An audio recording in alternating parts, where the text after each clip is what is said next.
show. This is a talk show that will keep your mind and soul informed, energized, and encouraged.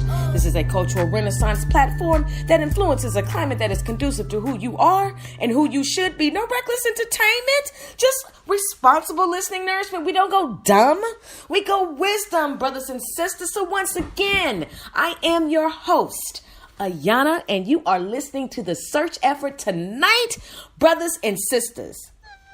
First off, I hope you're having a wonderful evening.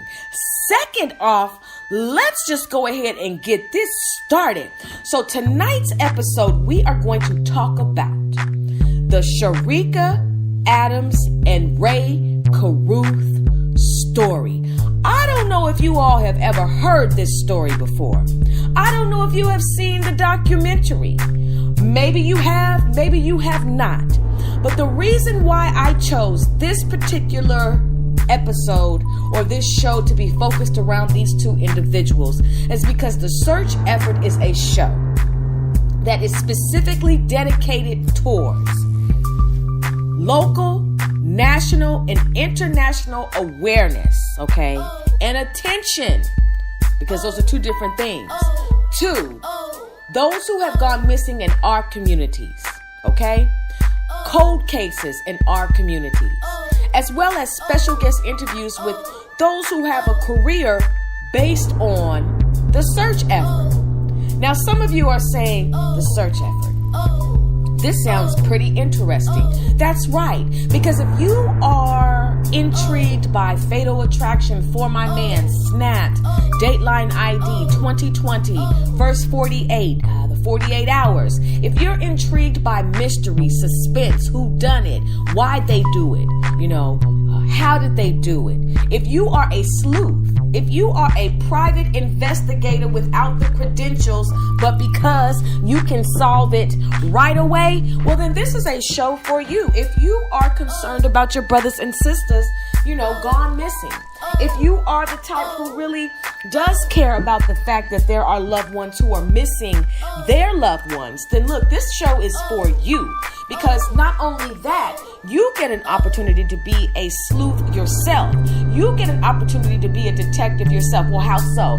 Because there's a part of this show where we go to the BAM.org, which is blackandmissing.org. It's a foundation organization that is specifically dedicated towards the brothers and sisters who have gone missing in our communities, okay? No matter how old the case has, how old the victim or how old the case, they publicize and they really have produced some great results.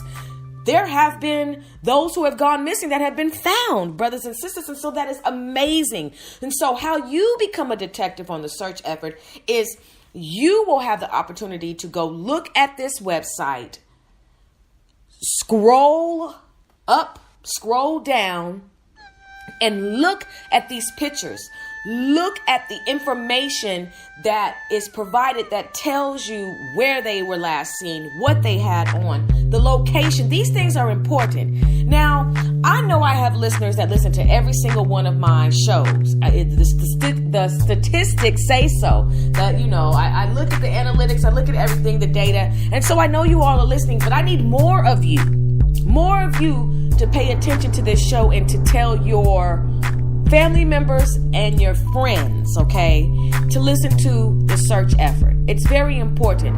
You could go missing one day. Now, some of you are saying, yeah, right, I'm on my P's and Q's. Good, I'm glad for you, but things happen. Or somebody close to you, And not only that, this show is also dedicated to hearing live stories from individuals who have survived a kidnapping, a stalking, a premeditated,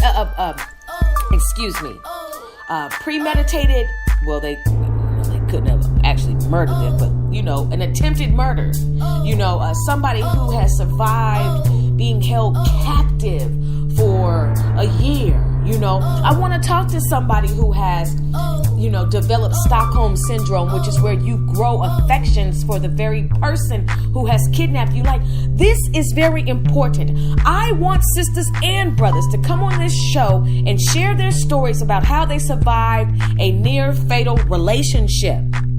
How somebody who they trusted turned out to be wicked, demonic, how they had to fight for their life. I want to hear the stories of the survivors. We all need to be encouraged, and we all need tips. There is not one situation that we could not yet be schooled on just a little bit more. You don't know everything, right? So when it comes to tonight's episode, my brothers and my sisters, the Sharika, Adams, and Ray Carruth story is a story that took place some time back, but is still very, very relevant. Why so? Because Ray Carruth was a professional athlete, okay? And we know that there are women who desire to be with professional athletes. And some women have a genuine interest in the sport. And, hey, if I marry a football player, great. If I don't, I don't. But then there are some women, and I'm not making Sharika Adams out to be a groupie at all. There are some women who are groupies. Now, and their main goal, desire is to be with a ball player, a professional athlete. And it doesn't matter what the athlete looks like. Their money is the attraction, okay? If they happen to be cute, great. If they happen to be not so cute, great. Because the dollar signs is what, lures the woman in. And so a lot of women set themselves at games, at draft picks, at NBA All-Star weekends, and they attempt to prey on these ball players. Now, the ball players also are there to prey on the ones who are there to prey on them. So it's really a nasty game, right? And what can happen sometimes, whether you are interested in a ball player or not, okay, is that things can get tricky. You start dating, you're attracted. Oh my gosh. Oh, he's this, he's that. He's wonderful. She's this, she's that, whatever. You guys fornicate.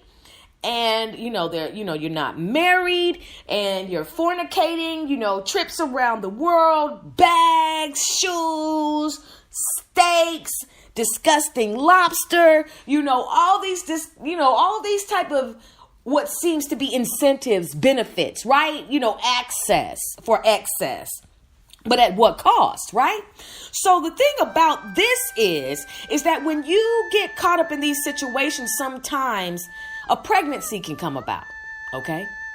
And that's when it gets different for some people. So tonight's story is about a sister who genuinely was interested in Ray Carruth. Genuinely. Sharika Adams, beautiful, independent, was not what I would consider, and this might just be my opinion, a groupie. I believe she liked Ray. He liked her. And they came together and they dated. And then one day things took a turn, brothers and sisters. One day it got different. It got very different. And so we're going to listen to the story of Sharika Adams and Ray Carruth. Ray Carruth, a former football player. And one of these individuals is not around now. They have passed away. And another one is still around, but yet spiritually dead too. See, this story tonight is about love that became fatal.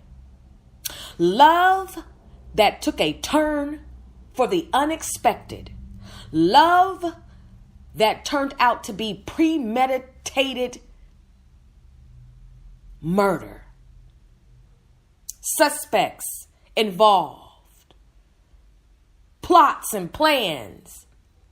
When the situation turns different. I was reading, and this is before we get into this, I was reading an article 2 days ago about a sister who was dating a brother in jail. He got out of jail, killed her and her 11-year-old. Because the 11-year-old had a bad attitude. Violence in our communities. Now, that's not a cold case. They know who did it. right? The search effort, cold cases, solving mysteries, suspense. Where are they? How did this happen? How did you escape? How did you fight off your attacker? How did you get out of sex trafficking? We want to hear from you, brothers and sisters. You can even share your stories. Chat with us live on the Sister Speak show, my brothers and sisters. I'm serious about this. So we'll be back after this commercial break. Brothers and sisters, I want you to listen live and on demand all week to the Sister Speak show. Starting tonight with Coming to the Stage, Wednesday, The Search Effort, Thursday at 5 p.m., Part 2 of The Culture Climate. Then at 7 p.m. on Thursday, The Tour with Alan Guillory. We have the Laugh Line on Friday. Saturday, Little G the Goon will be on the tour. And then Sunday, E and J on the Laugh Line, the Sister Speak show, where contemporary meets vision, sound, and action. Brothers and sisters, we want you to listen live and on demand to the Sister Speak show. There are 6 segments dedicated to serving you, my brothers and sisters. We have the platform, Coming to the Stage, The Culture Climate, the Laugh Line, the Tour, and the Search Effort. Oh, the Sister Speak show, where contemporary meets vision, sound, and action. A talk show for great minds that create, inspire, and evolve.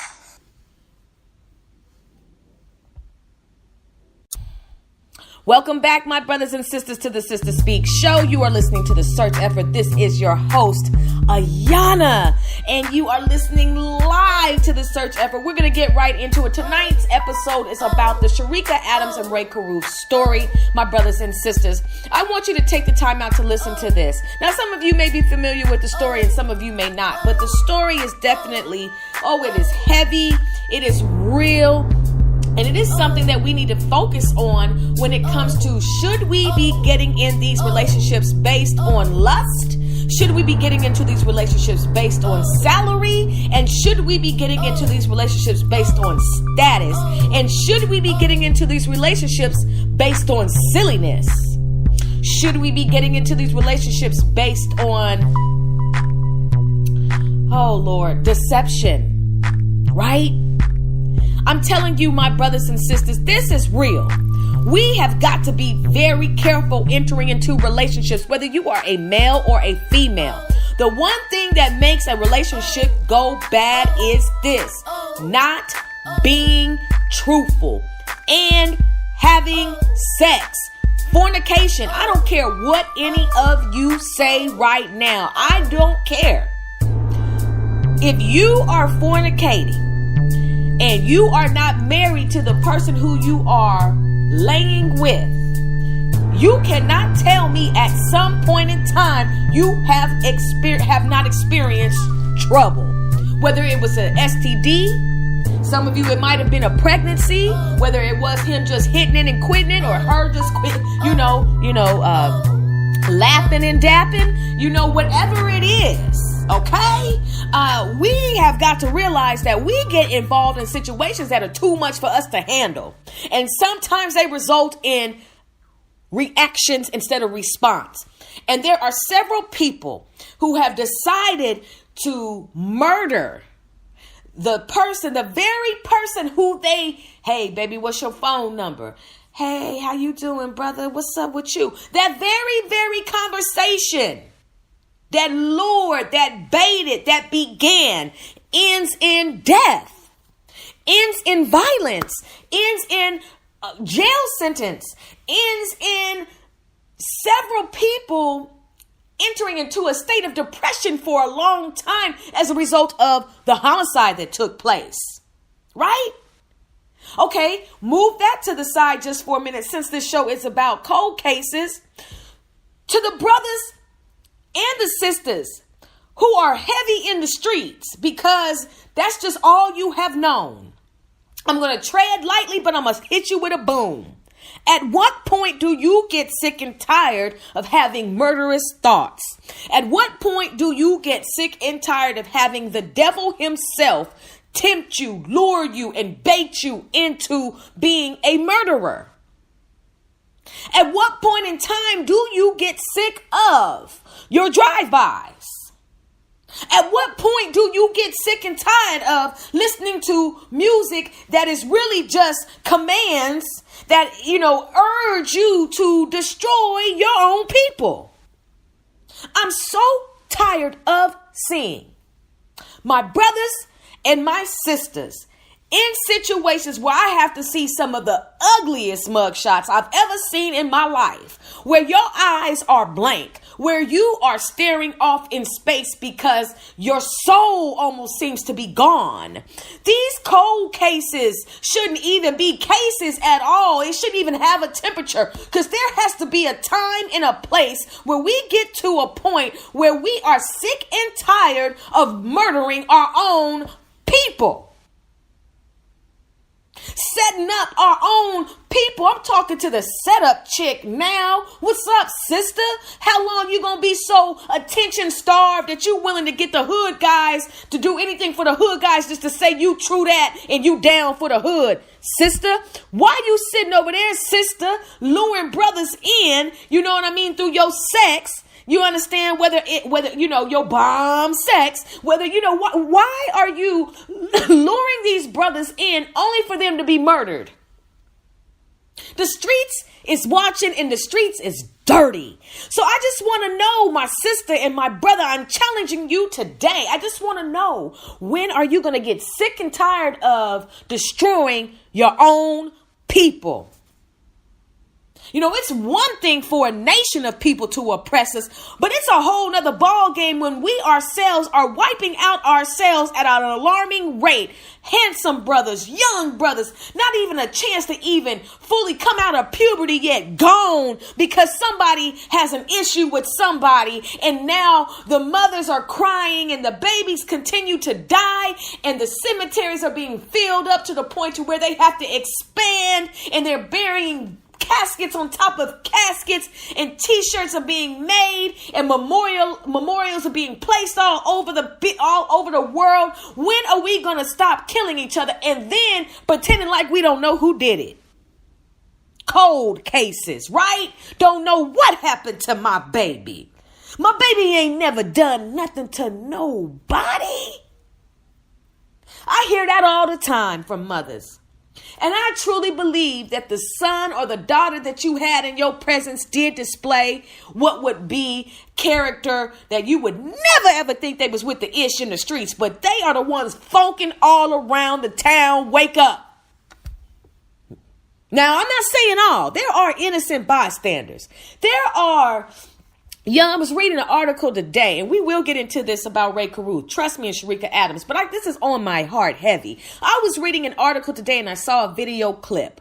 Okay? I used to teach the 6th, 7th, 8th. I've taught almost all grades, whether it was through substitute teaching or whether it was being whether actually having my own class.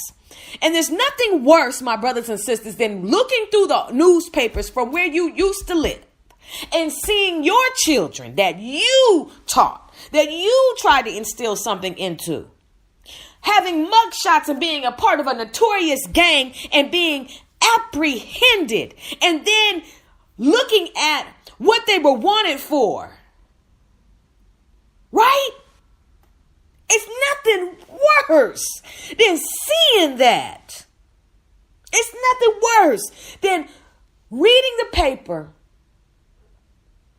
and seeing that your own students, your old students, are committing murders.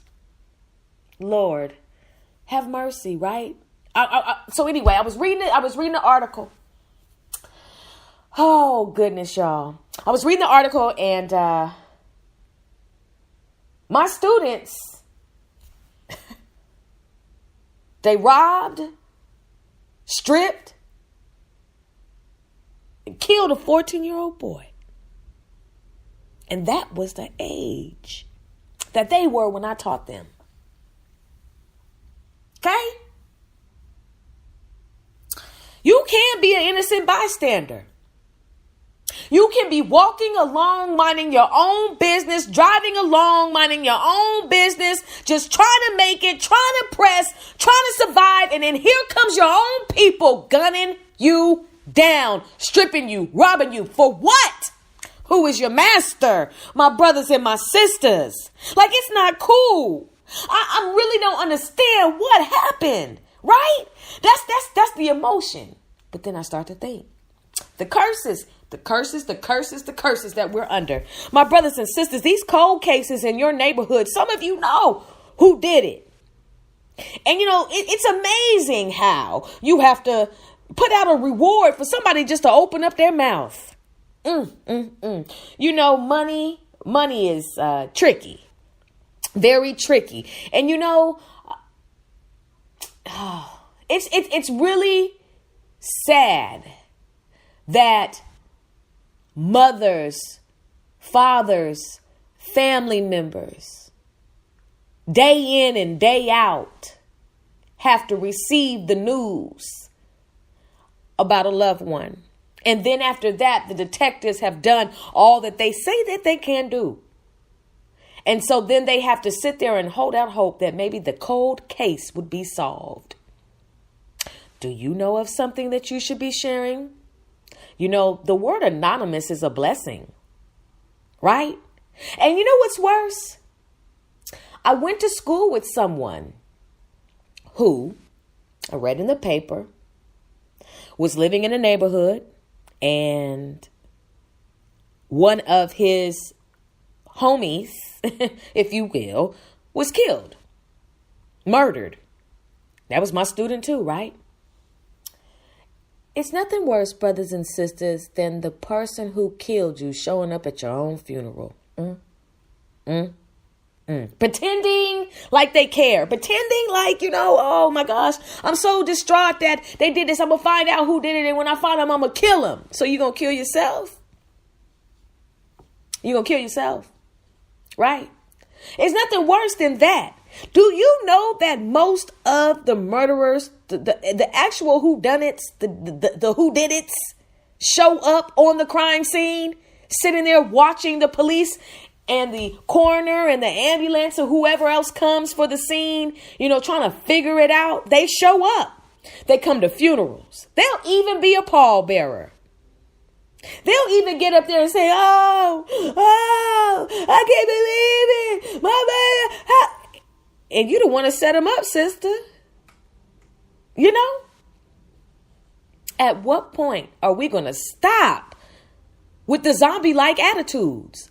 So on the search effort, brothers and sisters, it's going to be rebuke. We need to bring our community back. I'm so tired of seeing, the downfall of my communities, the downfall of my people. And I'm tired of this murder. I'm tired of the domestic violence. I'm tired of seeing, brothers get with sisters and the sisters get pregnant and they try to kill the sister because they don't want the baby anymore. What's up? You know what I mean? I have never seen somebody fornicate, not use a condom, ejaculate inside of a sister, and then say, I ain't ready for the baby. You a sucker today. I've just got to call it what it is. What's up with you, brother? You know what? Keep your penis in your pants and stop impregnating women. You know what I mean? If you really don't want that baby. Okay? An abortion ain't gonna get it. Why don't you abort your mission to ejaculate inside of the sisters and then stop sitting there saying you're not ready to be a father? You ain't ready to be a effer. That's what you ain't ready to be. Now, I'm going to say that to you because this is real. Some of you are out here, can't wait to get your penis wet, and you can't wait to get inside of a woman, and then you don't want to do what it takes to handle your business, but then you want to hire somebody to stomp that baby out of her. Shame on you, brother. Shame on you. And shame on you, sister. Keep your legs closed. That's the moral of the story. Keep your legs closed. Now, some of you right now are saying, oh, she doing too much. She doing too much. I got to have me something. I got to have me something. You sure enough gonna have you something, and you're gonna catch you something if you haven't already caught you something, whether it's feelings or disease. And there's nothing worse than you letting somebody lay with you, give it to you, so you think you getting the best you done ever had, and now you turn crazy. Dickmatized. Okay? Dickmatized. I said it. Some of you are so desperate to have somebody ejaculate inside of you that you don't even weigh the cost. You so desperate to have somebody ejaculate inside of you that you don't even pay attention that he looking at your 11-year-old daughter or your 11-year-old son. I'm talking to you today, Sister Lonely. You're lonely because you're empty. You're empty because you're not whole. You're not whole because you have not submitted to the Most High God. Sister, a man don't complete you. He can either compliment you or conflict you. Or he can leave you for dead. It's real today. Because fornication leads to problems. I've had my own share. See, I'm not getting up here talking holier than thou. I know who I am, but I also know what I have survived. I know what I have experienced. And I know that if I ever were able to get on a platform such as this, I would be able to share this wisdom, what I have learned. If it's not for you, for your young daughter, for your young sons. We have got to share how we have survived from our experiences. And I'm telling you, fornication is dangerous. It leads to death. It's a wage, it's a sin, and it leads to death, my brothers and sisters. So tonight, we're going to talk about how an attraction led to destruction. Let's go. Forgiveness and regret. The Ray Carruth case 10 years later. Let's go. Crime that gripped the nation.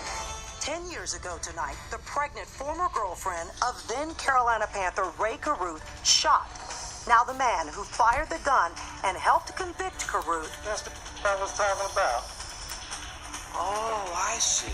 Ray Carruth Speaks to me one-on-one from his prison cell about the murder, why he did it, and Sharika Adams' little boy in a News Channel 36 exclusive.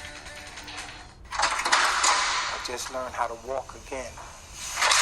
I'm just getting my strength back.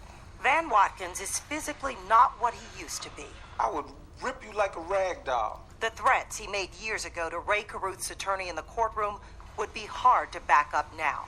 He is suffering from severe osteoarthritis and degenerative hip disease. There's no more fighting.